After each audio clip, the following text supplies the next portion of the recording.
And news updates online at 560theanswer.com. This hourly segment is brought to you by Health Quest Radio with Dr. David Kolbaba. Saturday mornings at 11. Visit healthquestradio.com. Now, from the Signature Bank Studios, this is Chicago's Morning Answer with Dan Proft and Amy Jacobson on AM 560. The Answer.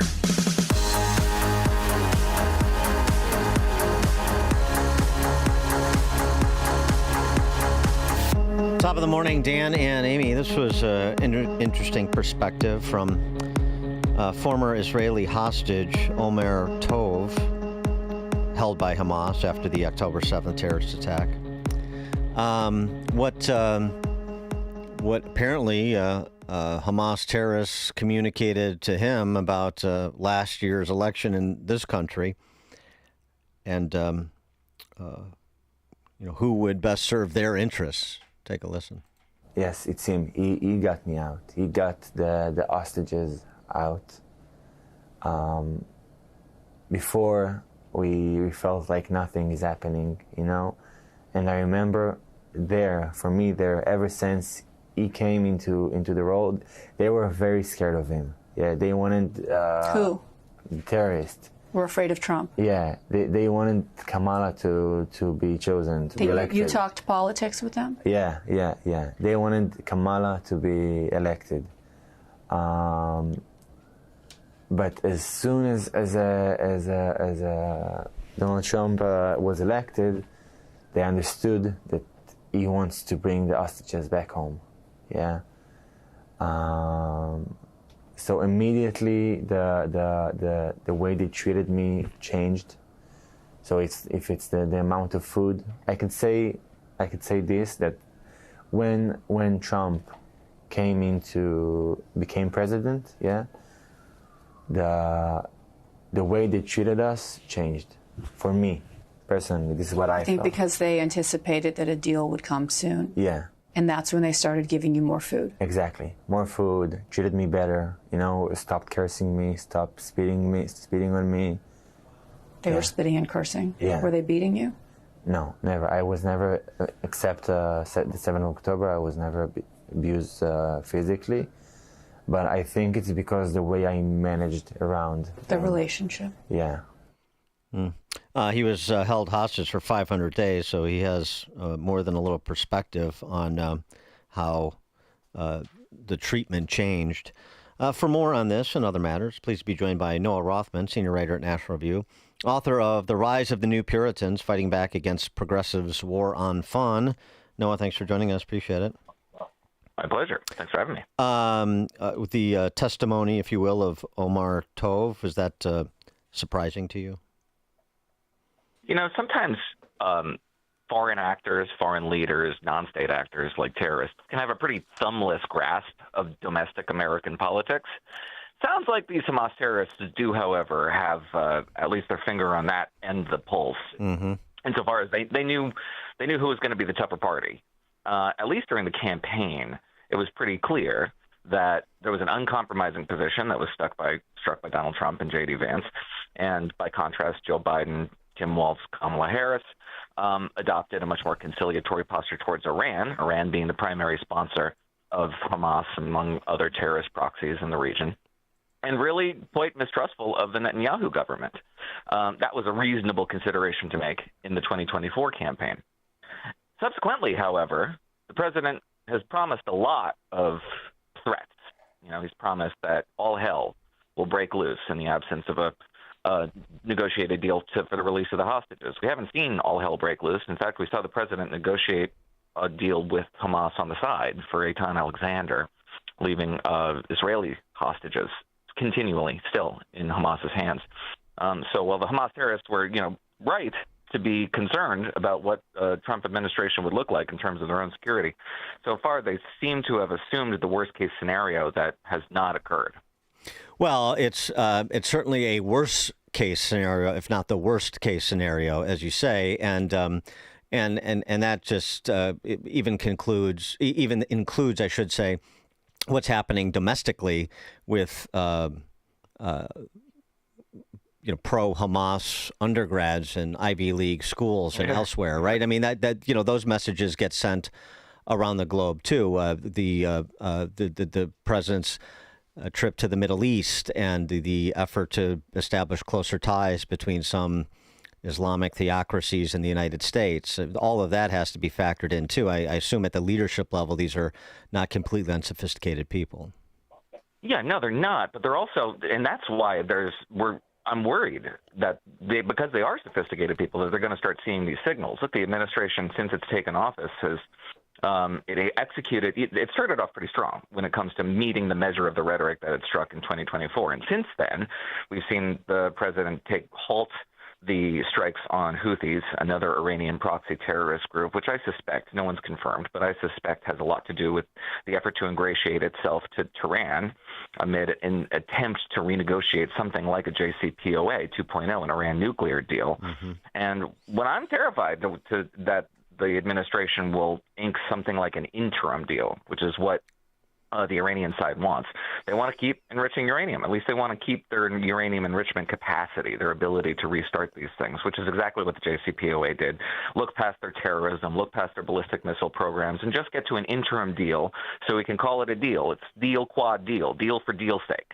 That's what I'm scared of. And I think the Hamas terrorists, Hezbollah terrorists, Houthi terrorists, the Shiite militias in Iraq and Syria, et cetera, all of them are looking to those negotiations to see what their future is going to look like and whether they have to look over their shoulder for an American drone overhead. All of that hinges on what these Iran talks deliver. On another matter, domestic issues and the full range of them that are being slowed down by federal district courts. Although, and there is the expectation the Supreme Court is going to weigh in on this matter in the near term. But do you think that the Trump administration has been playing it maybe more aggressively than some would, but generally speaking, right, including despite the caterwauling about the injunctivitis, as Jonathan Turley calls it, at the federal court level. You're also saying, I'm going to abide court rulings. I've been abiding court rulings. We're litigating these issues in court. We get an injunction here and we get relief there, just like we saw this week with the tariff matter. So what is your handle on how the Trump administration has been dealing with a lot of politicians in robes that clearly clearly was likely anticipated? Yeah, it's sort of a case-by-case basis for me. I'm not a lawyer. I didn't go to law school, so I can't really weigh in on the individual merits of some of these cases. But in broad strokes, the administration has taken a hostile posture towards the concept of nationwide injunctions, that district judges have this capacity to enjoin for the entire country. What a litigant wants to see happen just for them. Now, so that's problematic, right? And we all understand why it's problematic that these judges have so much power and so much authority that isn't necessarily granted to them constitutionally. However, even Elena Kagan, sorry to interrupt, but even Elena Kagan used to realize that. Yeah. Oh, yeah, sure. Yeah, and the roles switch whenever the party in power in Washington switches too. However, there is a case to say that if something gets an injunction and something is unconstitutional and needs to be prohibited for one litigant's case, then you say, well, every person in the country, if this affects every person in the country, they all have to bring their own individual cases too in order to seek the same relief that this plaintiff got. That doesn't make a lot of sense either. So I can see both sides of the case. When I get down into specifics, like what are we talking about now? We're talking about the tariffs, right? So this unanimous decision, there were two decisions. We'll just take this one unanimous decision by specifically a trade court. I think the merits of that case look good to me. They look pretty solid, but I'm not entirely sure that I'm right there because Congress has delegated so much authority to the president when it comes to trade. There are folks that I trust a lot, like Jack Goldsmith, who says that, I'm not sure that this will hold up when appellate courts and the Supreme Court, which is likely going to have to take up this issue, if the decision that this lower court reached is going to hold, just by virtue of the fact that Congress has formally delegated so much of this power, it really hinges on the fact that is there an emergency? can we say for sure that this is a national emergency that requires dramatic intervention by the president? And I think that is what courts have to clear up, and it has to be cleared up for everybody. Both parties, presidents of both parties now have attempted to govern by emergency, where emergencies do not exist. It is an ideological construct, and that's not something that is sustainable. I do think courts will have to weigh in there because Congress is inert. Traditionally, Congress should be the one to adjudicate this, but they're just not doing the job. Well, this is exactly, we were having this conversation earlier in the show, and this is what I think in part Trump is doing, whether it's an indirect benefit or was intended explicitly, which is to reanimate the three branches of government. Congress, you're not allowed to export power that resides with you to the executive because you don't want to do something because it could be politically tricky for you to do it. Courts, you're not allowed to go this far to again subsume powers that other branches clearly have that you wish they didn't or wish they were using differently. And so to some extent, he is animating all of these debates and forcing the hands of all three branches of government to judiciously use the powers that are conferred to them in the Constitution, and also bringing the country along in these sort of policy conversations, even with respect to, say, birthright citizenship, where there are very intelligent legal scholars who disagree on the meaning of the clause in the 14th Amendment. I mean, these are the sorts of discussions we should be having. This is the sort of pressure that should be put on all three branches of government to carry out their duties. I absolutely agree with that. I don't know if the courts would be as activist as they have been over the course of the Trump administration and even the Biden administration, you could say, if Congress was not as derelict as it is in providing guidance to these courts about what the statutes say, what the law says, and how the executive should be interpreting it. I'm on the right. I'm a conservative. I'm very suspicious of centralized power. But one of the things that I thought was probably good about the executive branch's efforts to reclaim Article 2 powers, it's just trying to take as much power back from the courts, from the Congress, from executive agencies as it possibly can, which is what the founders would have expected to see from a jealous steward of their own power. This is the whole goal here of the separation of powers is to have ambition check ambition. And we just have a Congress that has lacked the kind of ambition that the founders anticipated they would see from somebody who wants to have power in Washington. Lawmakers just don't want that kind of power, which is kind of weird. But one of the things that I thought might be good about this, for example, the administration challenging the existence of independent agencies within the federal government, like is the president the boss of the federal government or not, is the central question there. And Congress has delegated a lot of this power to, say, inspectors general, right? Every agency has an inspector general, which oversees its work, creates Congress, reports for Congress, which Congress is supposed to do something with. But the Trump administration is saying, no, there's no such thing as independent agencies. We shouldn't have independent agencies. Everything should be an arm of the presidency. Fine, I'm suspicious of that as a conservative. However, that should, in theory, light a fire under Congress to do its job. Its job is to perform oversight. It's not the executive branch's job to perform oversight of the executive branch. That's right. The legislative branch's job. Right. And these sort of things where we rebalance power could ultimately be salutary. Absolutely. And the Congress, instead of celebrating DOGE, for example, and all that DOGE uncovered, they should be apologizing to the American people for not doing the oversight that should have been done, such that this would have been known and rooted out long ago. Yeah, but the DOGE saga just tells you how dysfunctional everything is. Well, yeah. And today's Elon Musk's last day. But do you think he'll still have, a dog in this fight? Like he'll still be consulting President Trump and others? Well, I don't know. I think so. I think he maintains pretty good standing in a personal way with the president. But it really wasn't long into Elon Musk's tenure that he became the central figure in DOGE, and his personality and his persona became the whole DOGE enterprise, which really did scuttle the project. There was a lot of promise there initially. You had a bunch of Democrats at the outset of this administration, right before the inauguration. Josh Gottheimer, Richard Torres, a handful of others, Ro Khanna, some iconoclasts within the Democratic caucus who were like, yeah, we got to get on board with this thing. We got to get smaller government. I'm not, in small doses, sure. But then what happened, Noah Rothman? That was supplication, right? That was a gesture of defeat because they recognized their own defeat. Yeah, but Elon Musk's personality became the central figure, and Democrats couldn't stop talking about him because it was the only way to get traction with voters after Trump's victory. Yeah, but it was also, I mean, that I hardly took that as a good faith, a statement made in good faith. This was like we have to pretend we're against waste, fraud, and abuse until we can figure a way out of it.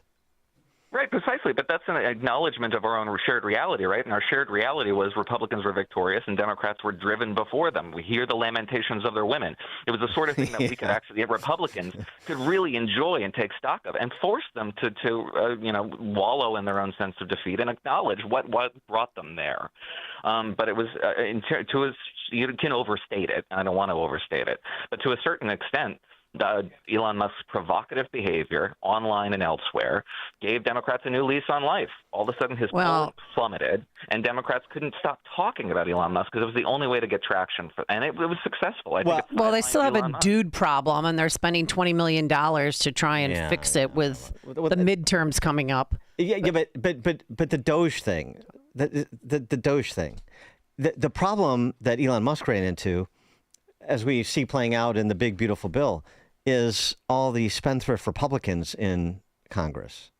I mean, they were made statements in support of DOGE that were almost as disingenuous as Ro Khanna's. Yeah, I think it's fair to say that. Listen, it's not like the great thing about DOGE, and I've said this a bunch, the great thing about DOGE is that it scandalized, and Elon Musk deserves a lot of credit for this too, it scandalized Republicans in Washington and Republican voters around the sort of excesses, the overspending, the wasteful spending, and the misuse and fraud in government that the Government Accountability Office identifies every year, that conservative think tanks identify every year. It made it into a cause célèbre. And it got a lot of heat under it in a way that, stayed and dried reports from an actuarial assumption just don't have that power. In that sense, it was great. But it didn't go anywhere. Didn't do anything. The rescission cuts that we're getting from DOGE that are going to be sent to Congress, which may or may not even implement them, most of them they're not meaningful spending cuts. They're the sort of thing that Republicans have wanted to do for a long time, that I've wanted to do for a long time, things like defund NPR and PBS. Good. But that's not going to make a dent in the federal budget deficit. I mean, we shouldn't even pretend otherwise. If we're not going to be talking about entitlement reforms, which are the drivers of our debt, then we're not going to be talking about to bring down the debt. Just point of fact. Right. Now, do we have time for another question? Looking forward to the GOP midterms. What's the GOP's strategy, I should say, heading into the 2026 midterms? Well, so we got a report from Axios the other day, which seems to suggest that the campaign is just going to the Republicans are just going to put all their eggs in Trump's basket. Trump is going to dissuade incumbents from retiring or seeking higher office. Trump is going to help select candidates for open seats. Trump is going to raise money. Trump's PAC are going to spend money. It's a Trump-centric phenomenon.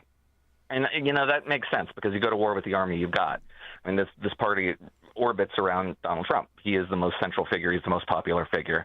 And he's the most influential figure. So it doesn't make any sense to try to avoid that fact. Problem is that Donald Trump is going to be around forever.